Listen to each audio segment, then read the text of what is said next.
Hello everyone, welcome back again to my channel time to study guys. आज की video में हम discuss करने वाले हैं BA third semester English British and American drama का यूनिट 4। गाइस आज की वीडियो में हम डिस्कस करने वाले हैं the unity of time, place and action, setting, stage direction, syntax, theme, understatement and verisimilitude. So guys आज की वीडियो में हम एक ही वीडियो में आपकी यूनिट 4 कंप्लीट करा देंगे। तो आज की वीडियो आपके लिए बहुत इंपॉर्टेंट होने वाली है। वीडियो को बिल्कुल भी स्किप मत कीजिएगा और एंड तक वीडियो में बने रहिए। इससे पहले गाइज हमने आपकी यूनिट फर्स्ट, सेकंड और थर्ड कंप्लीट करा दी हैं। आप चैनल पर जाकर प्लेलिस्ट चेक कर सकते हैं अगर आपसे वो वीडियो मिस हो गई हैं। चलिए गाइज आज हम डिस्कस करेंगे unit 4। Let's start the video. The unity of time, place, and action. The three principles derived by French classicists from Aristotle's Poetics require a play to have a single action represented as happening in a single place and within the course of a day. These principles, called unity of time, place, and action, these three unities were redefined in 1570 by the Italian humanist Lodovico Castelvetro in his interpretation of Aristotle, and they are usually referred to as Aristotelian rules for dramatic structure. So ये है guys हमारी the three unities time, place and action. I hope आपको अच्छे समझ आ गया होगा। Hand written notes हैं guys इसमें। आई होप सो आपको ज़्यादा समझाने की ज़रूरत भी नहीं है, आप ऐसे ही समझ जाएंगे। बहुत ईजी लैंग्वेज में लिखा हुआ है। चलिए सेकंड देखते हैं, सेटिंग। पृष्ठभूमि बोलते हैं इसे हिंदी में। Setting is the time and place when and where of the story. It is a literary device used in novels, short stories, plays, film, etc., and usually introduced during the exposition of the story along with the characters. The setting may also include the environment of the story, which can be made up of the physical location, climate, weather, or social and cultural surroundings. There are various ways that time and place indicate setting.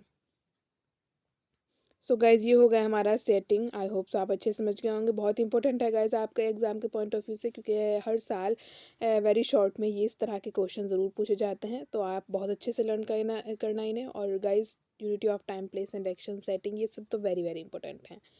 तो चलिए next देखते हैं अपना stage direction, मंच दशा। Stage directions are not a dramatic in actual sense. They are given in the script of the play to indicate which the producer follow in order to present the play exactly as the author wanted. These could be read in the text of the play is published in the book form, but sometimes the author merely give a hint and the detail are left entirely to the producer. ये हो गया guys हमारा stage directions. आई hope so आप अच्छे से समझ गए होंगे।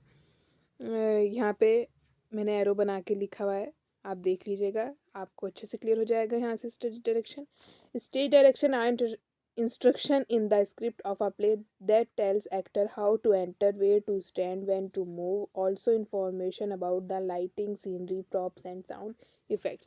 स्टेज डायरेक्शन वो होता है गाइज जो डायरेक्टर एक्टर को इंस्ट्रक्शंस देता है कि आपको कहाँ पर एक्टिंग करते हुए, कहाँ से बोलते हुए आना है, आकर कहाँ पे खड़ा होना है, किधर साइड मूव होना है, कैसे बात करनी है। ये सभी जो इंस्ट्रक्शंस डायरेक्टर एक्टर को देता है, ये सभी स्टेज डायरेक्शंस कहलाते हैं। इसमें guys sound effect, lighting, scenery, props, ये सभी आ जाते हैं। तो आई होप आप अच्छे समझ गए होंगे। नेक्स्ट देखते हैं गाइस हम सिंटैक्स, वाक्य विन्यास, जिसे हिंदी में बोलते हैं। The word syntax come from the ancient Greek word syntaxis, which means to arrange or put in order. Syntax is the arrangement of words into a sentence that makes sense in a given language. Syntax also refers to the rules and principles that govern sentence structure in a language. It tells how words or phrases may be joined, so it is not a strictly literary device, but instead is part of every utterance and even the majority of thoughts. Syntax and diction are both equally integral part of the formation of meaning into sentences. However, diction refers to the meaning of the words while syntax refers to the arrangement of words. Syntax guys वो है जो word को arrangement के साथ sentence बनाता है। जैसे पहले सब्जेक्ट आएगा, फिर वर्ब आएगी, फिर ऑब्जेक्ट आएगा। तो ये एक पर्टिकुलर सेंटेंस की तरह वर्ड्स को अरेंज करता है। ये नहीं कि वर्ब पहले आ गई, ऑब्जेक्ट बीच में आ गया और सब्जेक्ट बाद में, ऐसे नहीं होता। ये अरेंजमेंट करता है, सेंटेंस बनाता है वर्ड्स का। तो गाइज आप यहाँ से समझिए English follow the basic structure of subject verb plus object. जैसे running is he fast very, ये गलत सेंटेंस है, इसका सिंटैक्स मतलब सही तरीके से सेंटेंस बनाया हुआ है, he is running very fast. So ये हो गया हमारा सिंटैक्स। वर्ड्स को सेंटेंस बनाकर अच्छे से अरेंज करना ताकि कोई उसका सेंस निकले। तो ये हो गया हमारा सिंटैक्स। चलिए नेक्स्ट देखते हैं।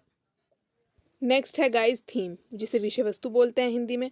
As a literary device, theme refer to the central deeper meaning of a written work. Writer typically convey the theme of their work and allow the reader to perceive and interpret it rather than overtly or directly state the theme.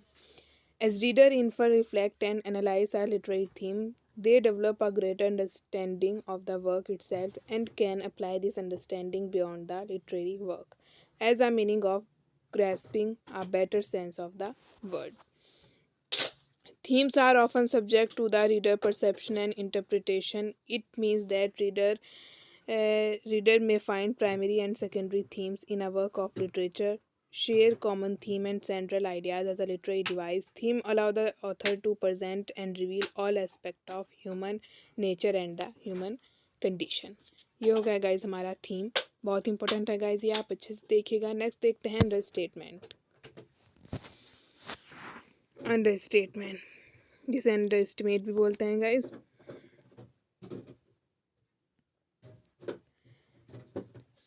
कम आंकना बोलते हैं इसे हिंदी में। Understatement is when you say something intentionally to downplay what you actually means it is the opposite of exaggeration, hyperbole, a more subtle way to communicate how you really feel. Verbal irony is saying the opposite of what you mean. Understatement is simply saying less what you mean.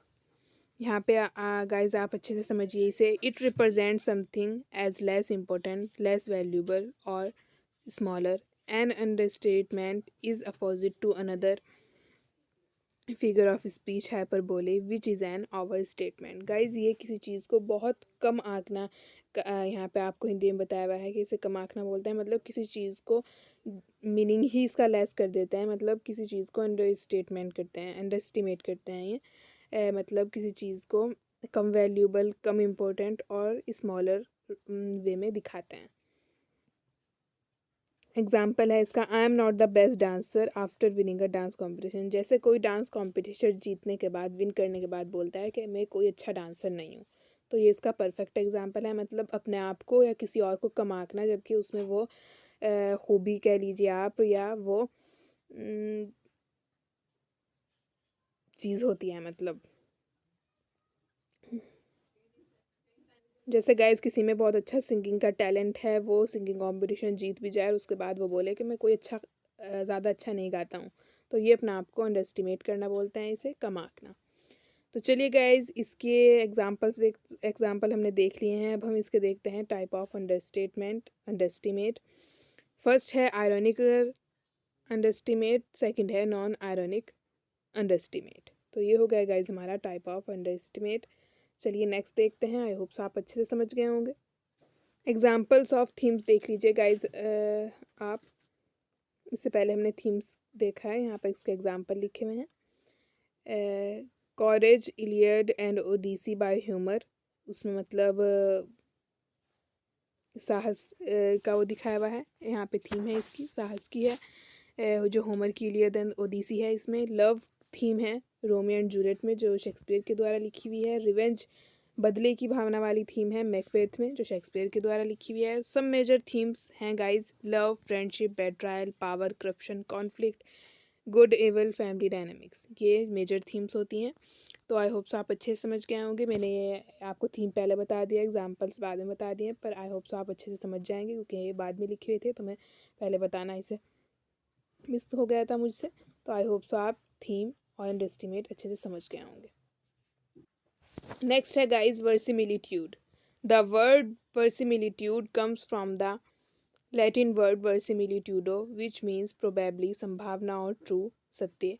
It is a theoretical concept that determines the level of truth is in an assertion or fiction hypothesis. It is also one of the most essential literary devices of fiction or non-fiction writing.